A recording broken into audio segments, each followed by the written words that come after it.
Pandora'nın kutusu açıldı, Pandora'nın kutusunu açma gibi ifadeler günlük dilde sıkça karşımıza çıkmaktadır. Peki Pandora'nın kutusu ne demek? Bu ifadenin kökeni ve hikayesi nedir? Gelin Pandora efsanesine geçmeden önce deyimin anlamına bakalım.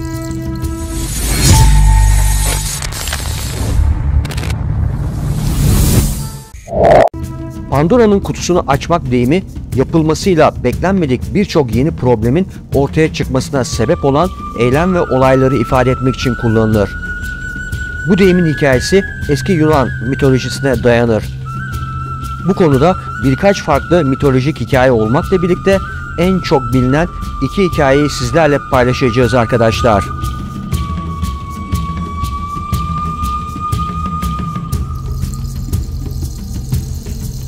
Pandora, Yunan mitolojisinde ilk kadın olarak kabul edilir ve aynı zamanda Zeus'un gazabının bir aracı olarak insanlığın bütün kötülüklerini dünyaya salmaktan sorumlu tutulan bir figürdür.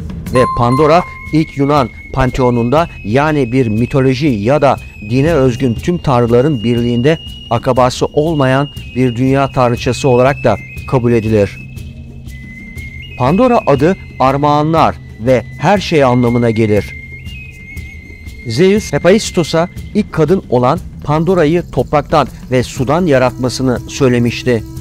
Zeus'un niyeti güzel ve sevimli Pandora'yı araç olarak kullanarak tanrılardan ateşi çalan ve insanlığa vermiş olan suçlu Prometheus'u cezalandırmaktı. Ve bunun için Zeus şu şekilde ant içmişti. Iapetus'un oğlu Prometheus, sen ki diğerlerinin bilmediği öğütleri biliyordun. Ateşi çalmak ve beni kandırmak seni mutlu ediyor anlaşılan. Yazık sana ki kendine ve senden sonraki insanlar için büyük bir keder gelecek. Onlara çaldığın ateşin karşılığında öyle bir kötülük vereceğim ki hepsi kendi kötülüklerini kucaklayarak ruhlarında hoşnut olsunlar. Pandora'ya Olimpos tanrılarının her biri tarafından bir dizi ilahi armağan verildi. Athena ona tüm güzel el sanatlarını, kadın becerilerini, nezaketi, zarafeti öğretti ve onu simli elbiseler ile giydirdi. Ona Afrodit zarafeti verdi ve büyük şiddetli bir arzu yaratabilsin diye araçlar verdi ve Hermes kendisine bir köpeğin zihni ve hırsız bir karakter ve göğsünde yalanlar ve hilekar sözler verdi. Pandora, Hephaistos'un yaptığı muhteşem bir altın kafa bandı ile taçlandırıldı. Mevsim tanrıçaları kendisine bahar çiçeklerinin çelenkleri verildi ve Grekler tarafından güzel mücevherlerle süslendi. Son olarak Pandora'ya hiçbir koşulda asla açmaması gerektiği söylenen dünyaya götürmesi için büyük bir saklama kutusu verildi. Hermes tarafından yönlendirilen Pandora, Prometheus'un kardeşi Epimetheus'a gönderildi. Kardeşinin tanrılardan bir hediyeyi asla kabul etmeme tavsiyesini aptalca unutan güzel Pandora, Epimetheus'un evinde ağırlandı ve ardından ikisi evlendi. Pyrrha adında bir kız çocukları olmuştu. Bir gün kaderini yerine getirmişti. Merakına yenik düşen Pandora kutunun kapağını açmış ve tüm kötülükleri dünyaya salmıştı. Bu korkunç şeyler arasında hastalık, savaş, ahlaksızlık, emek ve rızık için çalışma gerekliliği vardı.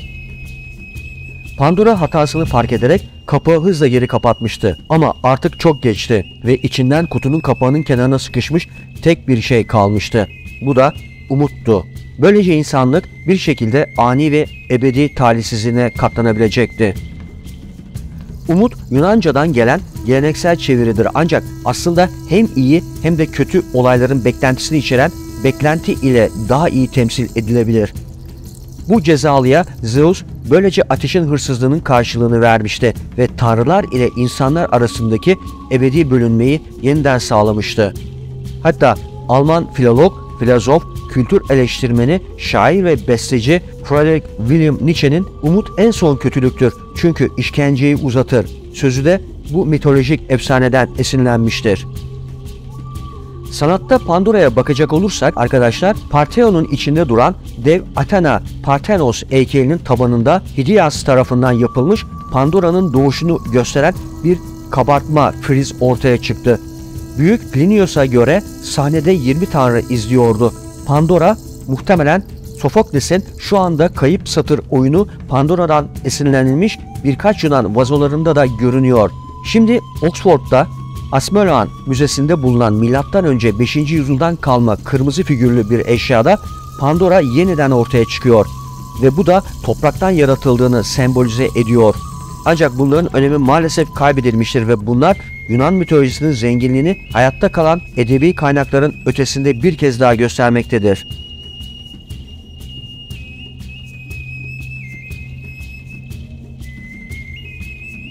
Hikayenin ikinci versiyonuna göre ise Zeus'un Pandora'ya armağan ettiği kutunun içinde kötülükler değil sadece iyilikler vardı. Pandora kutuyu açtığında tüm iyilikler cennete geri döndü.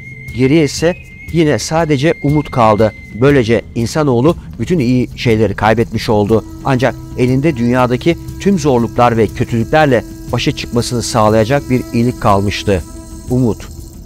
Sonuç olarak hikayenin her iki versiyonunda Pandora'nın merakı sonucunda insanoğlu yaşamın zorluklarına karşı savunmasız bir şekilde kalmış. Böylece Zeus insanlardan ve onların yaratıcı Prometheus'undan intikam almıştır.